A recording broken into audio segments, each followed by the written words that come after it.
À quelques mois de la tenue des élections, la CENI met en place une cellule technique d'action et de suivi du processus électoral.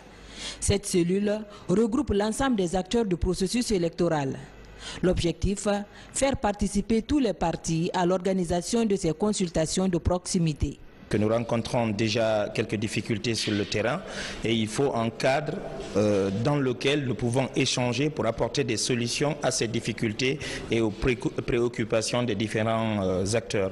Donc nous sommes très contents déjà d'être là et aussi de l'échange des points qui ont été mis sur la table. C'est une démarche participative parce que tous les acteurs sont là et on n'a pas tenu compte, la loi n'a pas tenu compte de tous les aspects et il y a plusieurs paramètres qui sont ambigus. Donc il faut vraiment faire appel à tous les acteurs du processus électoral afin qu'on tombe d'accord pour que la démarche soit inclusive à la satisfaction de la population guinéenne. Désormais, les plénières de la CENI vont analyser les propositions faites par la cellule d'action et de suivi avant de prendre toute décision. En regroupant les uns et les autres sur ce terrain, nous sommes sûrs de pouvoir prendre des bonnes décisions techniques et aussi pouvoir les partager avec l'ensemble des parties prenantes, y compris les partis politiques, les organisations de la société civile, les partenaires bi- et multilatéraux, la CENI et le ministère de l'administration du territoire. La cellule est là pour réfléchir sur les questions essentielles du processus et proposer des solutions à la plénière, à la CENI. La CENI, qui veut la réussite du processus, prendra des décisions conformément à ce qui sera arrêté, n'est-ce pas, par la cellule.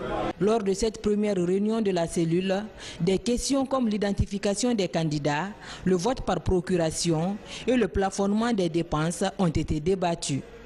4 chefs de quartier et districts plus l'administration communale ont planché sur la mise à jour de la cartographie des bureaux de vote et la gestion de candidatures. Tous partagent la décision de la CENI de rapprocher les électeurs de leur bureau de vote.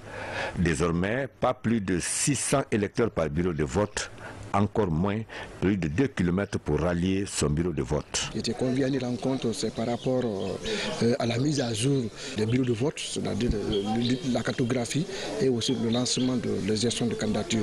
C'est pour là qu'on les a appelés pour leur dire que ce qui a été fait à la préfecture, il fallait faire la restitution. C'est pour là que les acteurs qui sont impliqués dans ça, ce sont eux qui sont intéressés parce que les électeurs sont dans leur quartier, dans leur district. On a dit que c'est une élection locale, c'est une élection de proximité, c'est pour nous-mêmes qui a l'argent, qui n'a pas l'argent.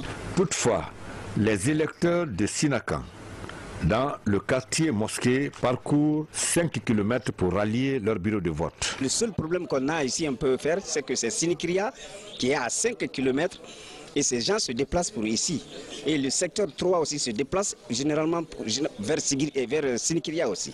Donc nous souhaitons effectivement ce rapprochement aussi. Nous sommes prêts, nous sommes à la disposition de la CENI, nuit et jour. À Kissidougou, cette formation a regroupé 78 participants. Ces derniers doivent siéger au niveau des commissions de gestion des candidatures au communal. Kissidougou a reçu des équipements informatiques. Il y a des ordinateurs pour chaque commune rurale, 2 groupes électrogènes pour les questions d'énergie et aussi des backups. Donc la CENI est en train d'appuyer techniquement les commissions locales pour pouvoir leur procurer cette compétence de faire face à toutes les questions électorales.